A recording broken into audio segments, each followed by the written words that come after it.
ಕೊರಟಗೆರೆ ತಾಲೂಕಿನ ಕಮನಿಯ ಕ್ಷೇತ್ರ ಕ್ಯಾಮನಹಳ್ಳಿ ಶ್ರೀ ಆಂಜನೇಯ ಸ್ವಾಮಿ ದೇಗುಲದಲ್ಲಿ ಮನೆ ಮಾಡಿದ ಹಬ್ಬದ ಸಡಗರ. ಹೌದು, ಕೊರಟಗೆರೆ ತಾಲೂಕಿನ ಹೋಳವನಹಳ್ಳಿ ಹೋಬಳಿಯ ಕ್ಯಾಮನಹಳ್ಳಿ ಗ್ರಾಮದಲ್ಲಿ ಇತಿಹಾಸ ಉಳ್ಳ ಹನುಮ ಭೀಮ ಮಧ್ಯ 3 ಅವತಾರದಲ್ಲಿ ನೆಲೆಸಿರುವ ಶ್ರೀ ಆಂಜನೇಯ ಸ್ವಾಮಿ ರಥ ಸಪ್ತಮಿ ಅಂಗವಾಗಿ ಶ್ರೀ ಆಂಜನೇಯ ಸ್ವಾಮಿ ದೇವಾಲಯದಲ್ಲಿ ಮುಂಜಾನೆಯಿಂದಲೇ ಸ್ವಾಮಿಗೆ ನಿರ್ಮಾಲ್ಯ ಪಂಚಾಮೃತ ಅಭಿಷೇಕ, ಸ್ವಾಮಿ ಪ್ರತಿಮೆಗೆ ವಿಶೇಷ ಹೂವಿನ ಅಲಂಕಾರ, ಅಭಿಜಿತ ಲಗ್ನದಲ್ಲಿ ಮಧ್ಯಾಹ್ನ 1:30ಕ್ಕೆ ಗರುಡ ಪಕ್ಷಿಯು ಬ್ರಹ್ಮರಥೋತ್ಸವ ಸುತ್ತಲೂ 3 ಬಾರಿ ಪ್ರದಕ್ಷಿಣೆ ಹಾಕಿದ ಬಳಿಕ ಗೃಹ ಸಚಿವ ಡಾಕ್ಟರ್ ಜಿ ಪರಮೇಶ್ವರ್ ಬ್ರಹ್ಮರಥೋತ್ಸವಕ್ಕೆ ಚಾಲನೆ ನೀಡಿದರು. ಬುಧವಾರ ನಡೆದ ಬ್ರಹ್ಮರಥೋತ್ಸವದಲ್ಲಿ ಸಾವಿರಾರು ಭಕ್ತರು ಪಾಲ್ಗೊಂಡು ಯಶಸ್ವಿಗೊಳಿಸಿದ್ದು, ದೇವಾಲಯದ ಜೀರ್ಣೋದ್ಧಾರ ಸಮಿತಿಯ ಭಕ್ತರ ದರ್ಶನಕ್ಕೆ ವಿಶೇಷ ವ್ಯವಸ್ಥೆ ಕಲ್ಪಿಸಿ ಪ್ರಸಾದ ವ್ಯವಸ್ಥೆ ಆಯೋಜನೆ ಮಾಡಲಾಗಿತ್ತು. ಈ ವೇಳೆ ಜಿಲ್ಲಾಧಿಕಾರಿ ಶುಭಾ ಕಲ್ಯಾಣ, ಜಿಲ್ಲಾ ಪೊಲೀಸ್ ವರಿಷ್ಠಾಧಿಕಾರಿ ಅಶೋಕ್, ತಹಶೀಲ್ದಾರ್ ಮಂಜುನಾಥ್, ಸಿಪಿಐ ಅನಿಲ್, ಪಿಎಸ್ಐ ಚೇತನ್ ಕುಮಾರ್ ಸೇರಿದಂತೆ ಇನ್ನಿತರರು ಭಕ್ತರು ಕೂಡ ಉಪಸ್ಥಿತರಿದ್ದರು. ಭಕ್ತಾದಿಗಳು ಜಯಘೋಷವನ್ನ ಮೊಳಗಿಸಬೇಕು ಅಂತ ಹೇಳಿ ವಿನಂತಿಸಿಕೊಳ್ತಾ ಇದ್ದೀವಿ. ಸ್ವಾಮಿಯ ರಥ ರಾಸುಗಳಲ್ಲಿ ಬಹುಮಾನವನ್ನ ಪಡ್ಕೊಂಡಿರ್ತಕ್ಕಂಥವರು 2 ಹಲ್ಲಿನ ಎತ್ತುಗಳ ವಿಭಾಗದಲ್ಲಿ ಹನುಮಂತಪಟ್ನ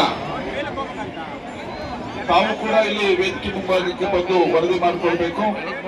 ಸಿದ್ದಪ್ಪ ಬಿನ್ ಸಿದ್ದಗಂಗಪ್ಪ ಬಂದ್ರೆಹಳ್ಳಿ ಗೌರಬಿದ್ದವರು. ಸೊ ಈಗ ಹೆಸರು ಕರೆದಿರ್ತಕ್ಕಂಥ ರೈತರು ಜಾಗವನ್ನ ಮಾಡ್ಕೊಳ್ಬೇಕು ರಥ ಮುಂದೆ ಹೋಗ್ಲಿಕ್ಕೆ. ರಥೋತ್ಸವಕ್ಕೆ ವಿದ್ಯುಕ್ತವಾಗಿ ಚಾಲನೆಯನ್ನ ನೀಡ್ತಾ ಇದ್ದಾರೆ.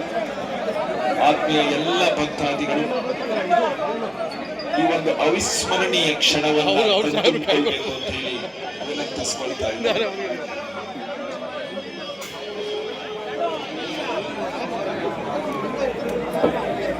ಅತ್ಯಂತ ವಿಶೇಷವಾಗಿರ್ತಕ್ಕಂತಹ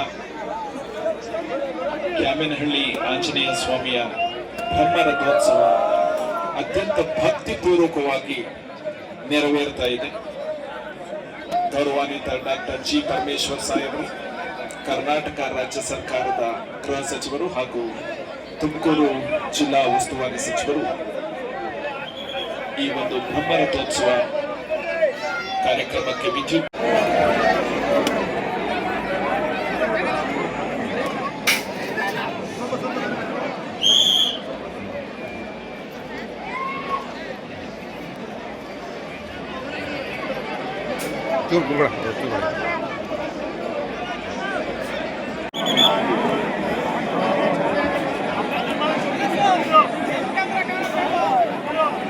ತಾಲೂಕು ಮಟ್ಟದ